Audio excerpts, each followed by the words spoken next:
3 days in Tokyo, one of the biggest cities on the planet.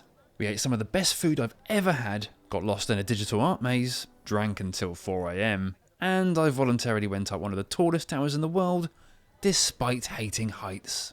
This is how it went. Unlike most of my trips, I wasn't alone for this one. My mate Chris was with me as we celebrated a milestone birthday together. Our flight from London Heathrow to Tokyo Haneda was direct, 14 hours long, and for some reason Chris thought it would be a good idea to have a massive bowl of beans before boarding. Luckily he didn't spend the whole flight farting.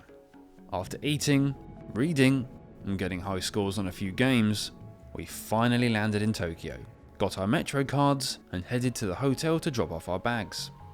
It's best to get a Suica card when you arrive, and depending on your model of phone you can get a digital one or, like I did, get a physical one.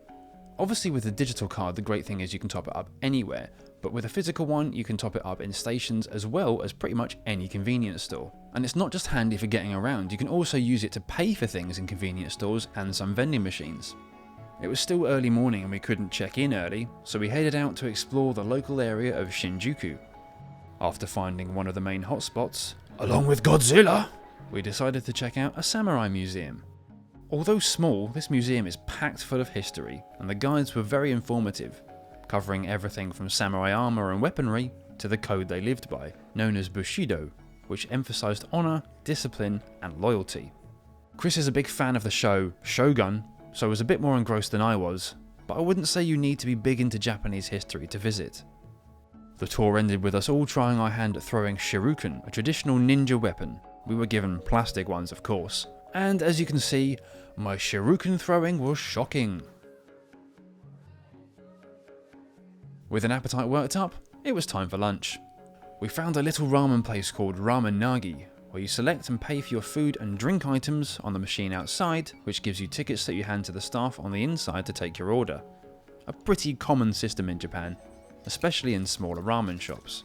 There was probably space for about 10 people, and we looked like the only tourists in there. I believe this is niboshi ramen.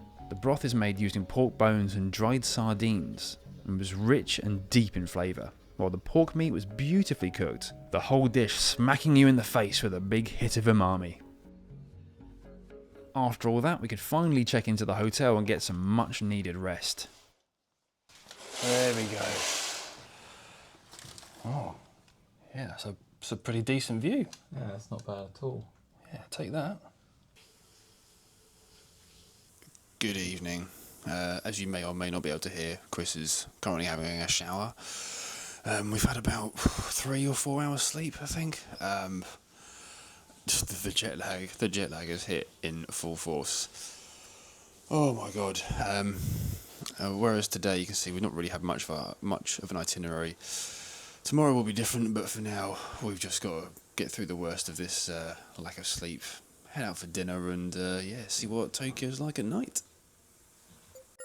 Venturing out, we were hit by the bright neon lights I had expected from Tokyo, and although in terms of this video you've just seen food, in real time it was dinner o'clock, and time for a hot pot. Almost all the food we had in Japan was great, but this was a contender for the best meal of the trip, and so early on.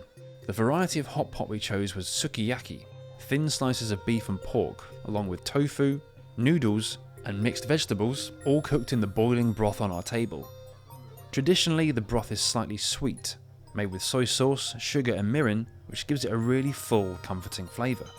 Once the meat is cooked, you dip it in raw egg before getting it down your gob. The raw egg part might sound odd, but trust me, it really works, and adds an extra layer of richness before every mouthful. The end of a long day called for a few drinks, so we headed to an area in Shinjuku called Golden Gai. Narrow streets packed full of bars and some places to eat, with most seating no more than 15 if that. This area dates back to the post-war era, and has more of an old Tokyo feel than we'd experienced up until this point. Some of the bars won't accept foreign visitors, and there are a fair few that also have a cover charge on entry. However, there are so many bars here, and plenty that you can enter as a tourist and don't have cover charges. You just need to pay attention to the signs, and there's plenty promoting that. We drank a lot, we talked a lot, so much so that time got away from us, and before we knew it, we were in a taxi gone 4 in the morning back to the hotel. So I try to fish a little bit more. I'd say that's a pretty successful first day, wouldn't you say? Yeah, absolutely. Yeah. Yeah, pretty good. Yeah, it was a bit heavier than anticipated last night.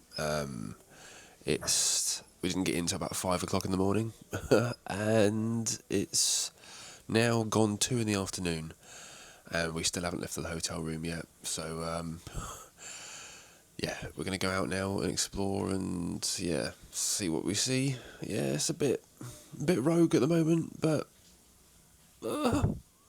With a combini cutlet sandwich down me to help soak up the alcohol from the night before, I once again decided to put my fear of heights to the test and go up the Tokyo Skytree, the tallest tower in Japan and the third largest structure in the world, standing at 634 meters. Why do I do it to myself? Well, like most times, for the views, and I don't mean these views, I mean those kind of views. The Skytree opened in 2012 and actually serves as a broadcasting tower, as well as an observation point. The first observation deck is 350 meters high, and if you pay a bit extra, you can take another lift up to the second observation deck. It brings you up to 445 meters, with a spiral ascending walkway taking you up the final 5 meters to 450. The ticket for both decks costs 3,000 yen, which is just over £14.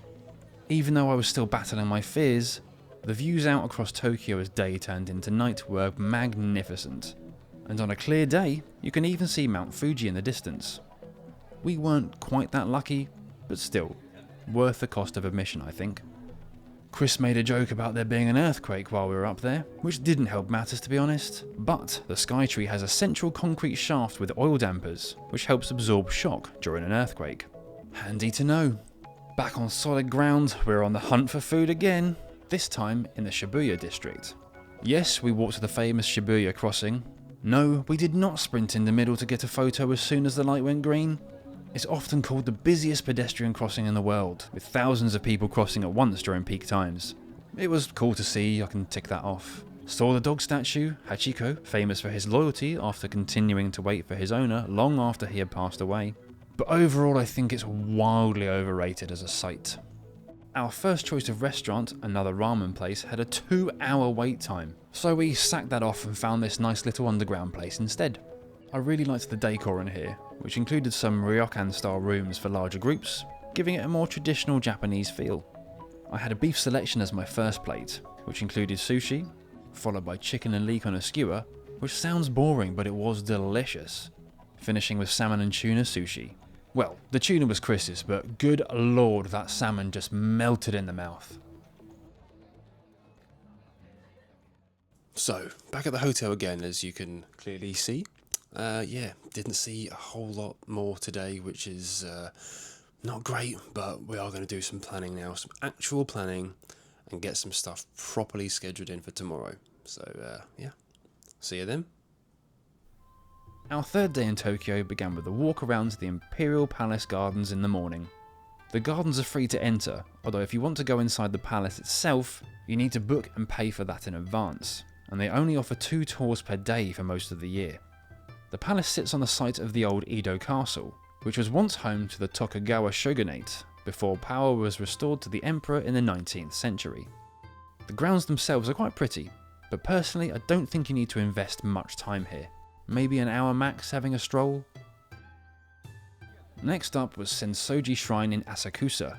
If you're wondering why it's pretty much all tourist hotspots so far, well, I am a tourist. Yes, I like finding hidden gems, but also, most of these places are popular for a reason. One tip for when you're walking down the market to get to the temple, go down one of the sides. The middle is rammed at peak times, but to either side it's nowhere near as crowded. This street, Nakamise Dori, has been around for centuries and is one of the oldest shopping streets in Japan. The temple is Tokyo's oldest, dating back to the 7th century, and is comprised of 3 main parts: the Hozomon Gate, the pagoda, and the main hall, the latter having been rebuilt in the 1950s after sustaining heavy damage during World War II. Next to the shrine you can pay 100 yen, that's about 50p, to draw a fortune slip. Chris got a bad one, so had to tie his to the rack, which is meant to ward off the bad luck. I got a regular fortune, which upon reading sounded more like a good one, But what do I know? Incense is burned outside Japanese temples as an offering to Buddha and to carry prayers to heaven, as well as to purify oneself before prayer. You'll often see people wafting the smoke over themselves for good health. For lunch we headed away from Asakusa to find somewhere a bit quieter. Chris had found a restaurant that wasn't too far on foot that served okonomiyaki, a thick, savoury pancake. This establishment is called Sometado. They had signs up inside saying no photos or videos, so we respected that, but you will see okonomiyaki in some of my upcoming Japan videos. Also on the plane home, don't worry, there's a reason for this, I'm not jumping that far ahead, I watched a film starring Brendan Fraser called Rental Family. First off, love the film, 100% recommend, very wholesome. But, to my point, there is a scene in that film where he and another character eat okonomiyaki in the very restaurant that Chris and I ate in, which was super cool. Also featured in that film is TeamLabs Borderless, a type of art gallery with a plethora of rooms where the works are constantly moving and evolving, using digital projection to create immersive environments that react to movement. This was something that Chris really wanted to see, and I'm glad he did. It can feel very ethereal at times, and is a treat for the senses.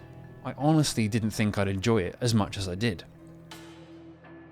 It can be easy to lose your bearings inside, but it's not a bad place to get lost in.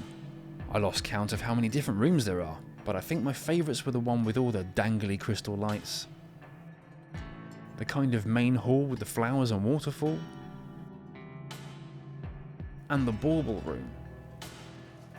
You're only allowed in that last one for 3 minutes at a time to stem crowds as it's quite small, but you can just re-enter if you really want to. Feeling calm and relaxed, we went to check out the famous Tokyo Tower, synonymous with the city's skyline. Not as big as the Skytree, but I think still more recognisable. It was finished in 1958 and is inspired by the Eiffel Tower, and looking at it you may think it's painted in the colours of the Japanese flag, but no, it's actually white and orange, to comply with international air safety regulations, and at the time of its completion it was the tallest tower in the world. After going up the Skytree, we didn't feel the need to go up this one as well, especially with our shared dislike of heights. So, what to do after all that? Take that relaxation and throw it out the window by going to an indoor amusement park. Down by the harbour you'll find Joypolis, a kind of mini theme park by Sega, located on Odaiba, a man-made island in Tokyo Bay that was originally built for defensive purposes in the 19th century. Yes, that's an indoor roller coaster.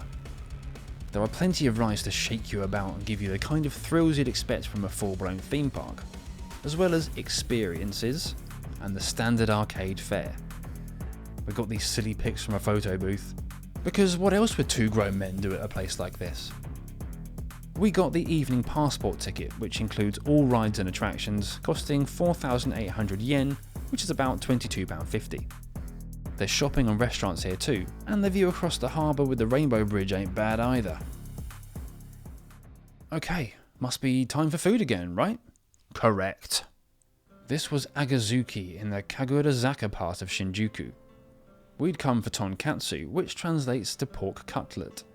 I'd heard good things about this dish, and boy did this place deliver. The pork was so tender and juicy. Combined with the crispy breadcrumbs for the contrast in texture and the tangy sauce, it was a true delight. Tonkatsu became popular in Japan in the late 19th century, inspired by Western style cooking, but has very much become a staple of Japanese cuisine in its own right.